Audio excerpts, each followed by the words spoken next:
Иса биздин жаратыбызды айыктыргысы келет. Мен жараттар дегенде, бул сизге тиешелүү нерсенин баарын айтып жатам. Сиз айыгууга, эркиндикке, бата берүүгө бардык нерсеге муктажсыз. Ал сен жаратыңды айыктыргысы келет. Башкача айтканда сени бошоткусу келет. Бирок кээде биз ага жол бербейбиз. Биз көп учурда өзүбүз ага жол бербейбиз. Бул ишенимибиз жок эле өзү менен болушу мүмкүн эмес. Айыгуу болсун, бошонгун. Жок, мындай болбойт. Иса жөн гана келип айта албайт. Сен ооруп жатасыңбы? Айыккын. Жок, андай болбойт. Ага сенин көңүлүң керек. Бирок буга жетүү кыйын. Майлоо бардык жерде бар. Помазание есть повсюду. Ал жетиштүү. Его более чем достаточно. Но пришло Бирок время майлоо алуу вам үчүн иметь ишенимдүү болууга веру, убакыт чтобы келди. получить это помазание. Предложение Сунуш превышает суроо запрос. талаптан жогору. Давайте Келгиле откроем жакшы Евангелие кабар от Лука Луки, 17:1 карайбыз. сказал так Иса Иисус шакирттерине айтты: азгырыктар невозможно келбей быть койбойт. вдохновением. Вы должны читать Сиз это дайыма буну постоянно. окушуңуз керек. Иисус сказал Иса это болсо вам. аны Поместите сага свое айтты. имя туда, Жеке где кайрылуу есть бар личное болгон жерге прощение. өзүңүздүн Иисус атыңызды сказал мне, коюңуз. Иса мага айтты: невозможно азгырыктар келбей койбойт. Каждый раз, когда Ар читаете дайым Библию, үй китепти вставляйте окуп свои жатканда имена жеке там, кайрылуу бар где болгон есть жерге вечное прощение. өзүңүздүн атыңызды Это коюңуз. как раз тот случай. Бул Здесь айткан написано, учур. Иисус Бул сказал жерде ученикам, жазылган. вместо Иса учеников шакирттерине вставляйте мындай свои деди: имена. шакирттердин Иисус ордуна сказал өзүңүздүн мне, атыңызды койгула. Иса мага айтты: невозможно азгырыктар найти келбей вдохновение. койбойт. Если Иисус Эгерде сказал это Иса вам, муну о чем силерге он вам айткан говорит? болсо, андай ал эмне Это жөнүндө означает, айтып жатат? что Бул капасы жок, невозможно прожить жашоо свою жизнь мүмкүн эмес экендигин без билдирет. огорчений.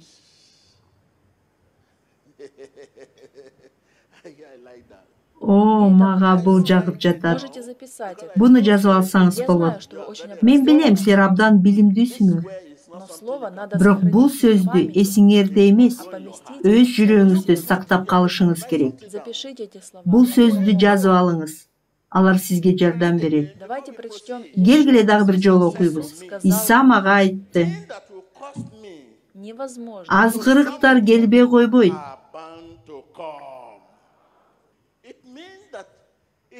Это значит, что невозможно. Демек бул мүмкүн эмес мага, Тиби Джошуага, бул дүйнөдө капасыз жашоого мүмкүн эмес. Кошунаңа айт: сага адамдардын арасында кайгырбастан жашоо мүмкүн эмес.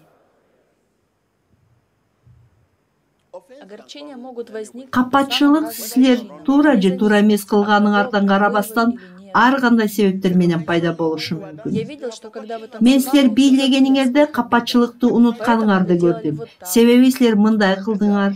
вы все считали Силер себя баарын бир братьями и тууган сестрами. жана эже карындаштар деп ойлодуңуз. Кээ бирөөңөр мынтип бийледиңер. Когда все закончилось, Баары вы думаете, бүткөндөн кийин сиз ойлодуңуз: я еще разберусь. мен ал карындашка көргүлүктү көрсөтөм. Я знаю, Мен вас. силерди Я билем. смеялся. Мен күлүп жаттым. Кто-то танцевал Кимдир так, бирөөңөр мындай, кто-то кимдир так. андай бийлеп жатты. И говорил, спасибо, Анан Иисус. мынтип айтты: рахмат Иса. Но когда танцы Бирок закончились, бийлер бүткөндөн кто-то кийин сделал так. кимдир бирөө Я ушундай разберусь кылды. с ним. Мен ага дагы көрсөтөм.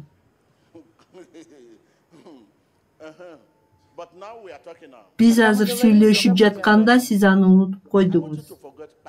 Мен Я каалайм, хочу, чтобы сиз вы бул забыли жөнүндө об этом түбөлүккө навсегда. унутуңуз. Это и есть. Бул силер менен Стена между куткарылуунун вами и вашим ортосундагы спасением. дубал.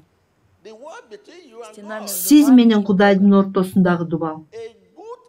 Хорошие Жакшы христиане машаякчылар чыныгы машаякчылар Кудайды капа кылбаш үчүн таарынычтан баш тартышы керек.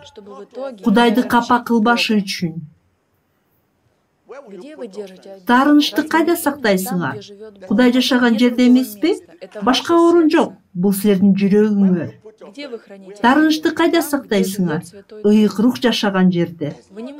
Сиз айта албайсыз, мен бул жерде таарынычты сактайм, анткени жүрөктө Кудай жашайт.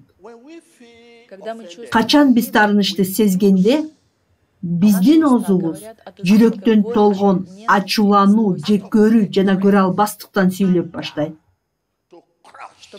Достукту үзүп салыш үчүн.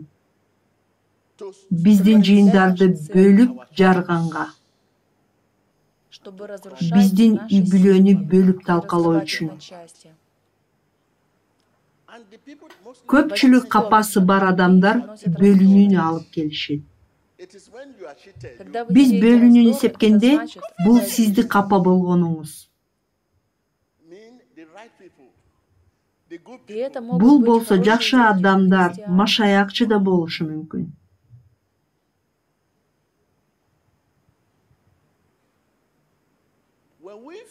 Качан биз таарынычты сезгенде, биз тузакка түшкөнүбүздү түшүнбөйбүз. Себеби таарыныч бул шайтандын биздин реалдуу жашообузда сокур кылуу үчүн колдонулган куралы.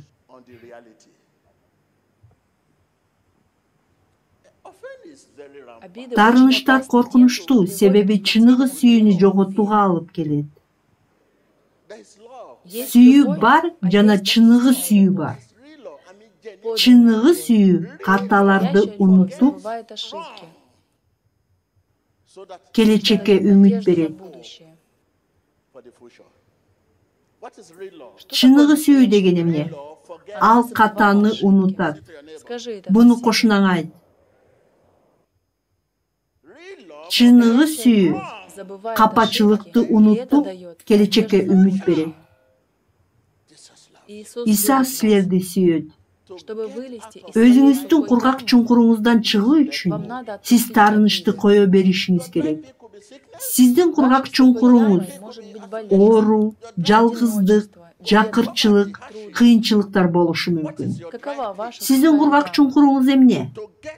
Кургак чуңкуруңуздан чыгуу үчүн сиз таарынычты кое беришиңиз керек. Сен туура кылгансыңбы же жокпу? Эч кимге таарынычты сактаганга болбойт. Сиз бата кабыл алганда, аны кармап туруу үчүн сага Кудай керек. Аны эч унутпа. Мендеги жакшы кабарчыларым айтышат. Дүйнөдөгү эң мыкты адам туруштук бере алат. Эгерде аны Кудай коргоп жүрсө гана.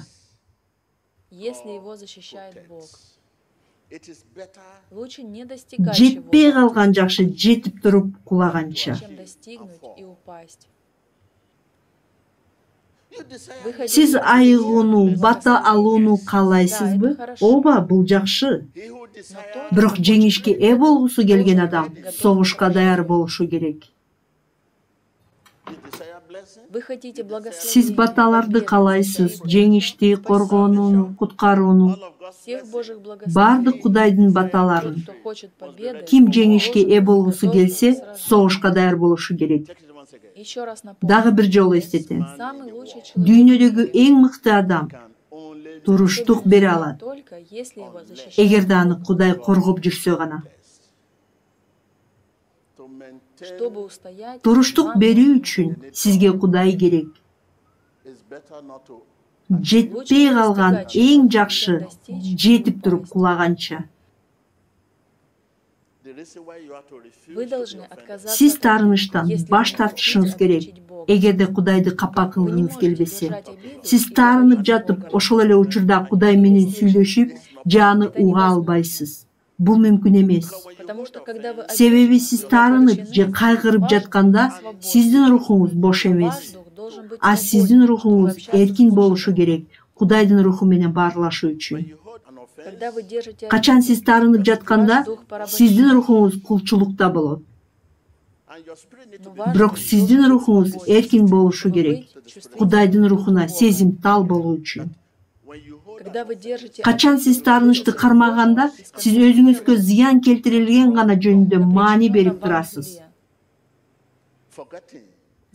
Бул учурда өзүңүздүн турган абалыңызга маани бербейсиз. Бир эле убакытта эки нерсе жөнүндө айтууга мүмкүн эмес. Сиз бир эле убакытта ийгиликсиз жана ошол эле учурда ийгилик жөнүндө сөз айта албайсыз. А сиз бүт жүрөгүңүз менен айтышыңыз керек. Анткени сиз чын жүрөктөн сүйлөгөндө иштин жарымы жасалды десек болот. Сиз сыйынып баштаганда, аны чын жүрөгүң менен тобо кылсаң, анда иштин жарымы жасалды десек болот. Мен дагы бир жолу кайталагым келет.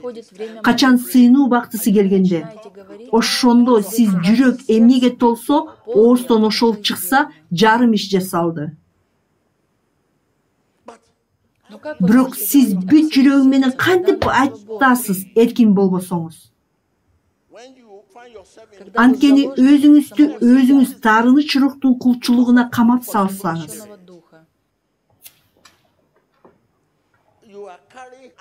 сиз бирөөгө карата ачуулануу, жек көрүү жана көрө албастыкка душар болосуз.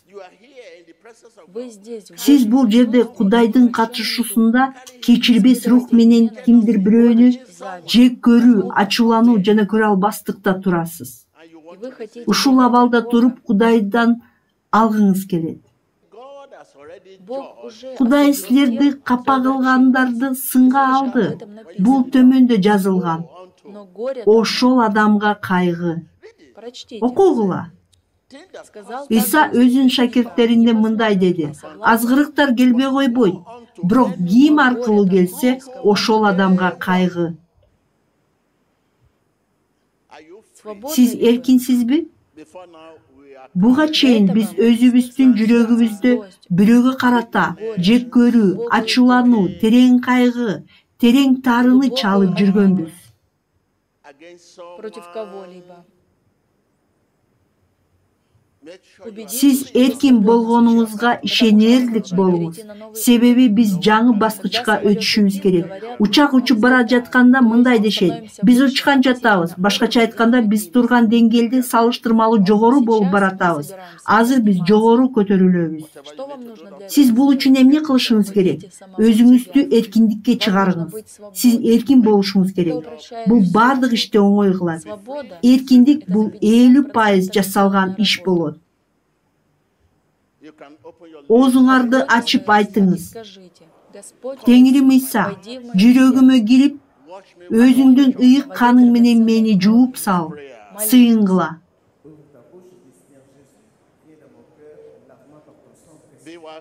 Дүйнө жүзү боюнча көрүүчүлөр, биз эркин болушубуз керек, Кудайдын руху менен сүйлөшүү үчүн. Сиздин рухуңуз бош эмес болсо, анда Кудайдын руху менен байланыша албайсыз.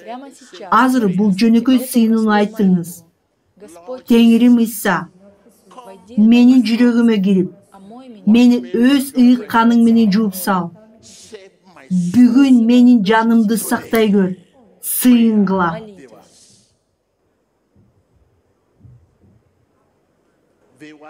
Көрүүчүлөр, угуңуз, бул силерге кайрылуу. Жакшы машаякчы катары Исаны капа кылбашы үчүн тарынычтан баш тартышыңыз керек.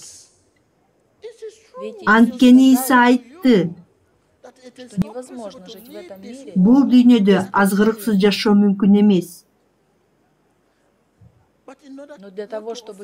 Бирок Кудайды капа кылбашың үчүн сиз тарынычтан баш тартышыңыз керек. Ошондуктан суранам, азыр өз оозуңузду ачып, ушул сөздөрдү айтыңыз: Теңирим Иса, мен силерге күнөөкөр сыйынууга чакырган жокмун. Айтыңыз: Теңирим Иса, менин жүрөгүмө кирип, омой меня твоей драгоценной Мени кровью. өз ыйык каның менен жууп сал. Спаси мою душу сегодня. Бүгүн менин жанымды сактай көр. Сыйынгыла.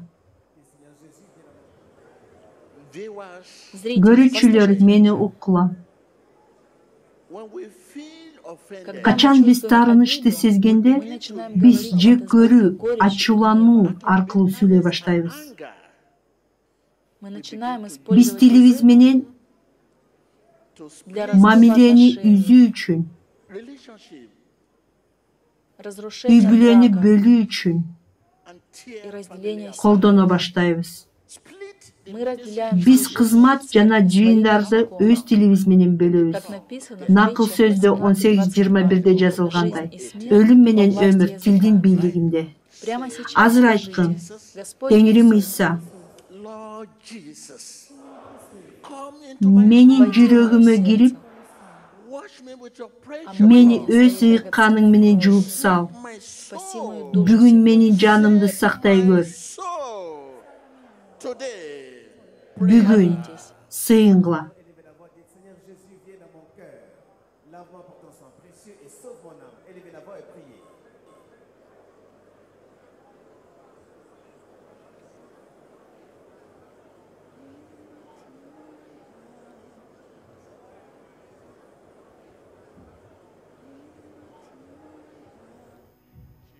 Во имя Иисуса. Иса Машаяктын атынан биз сыйынабыз.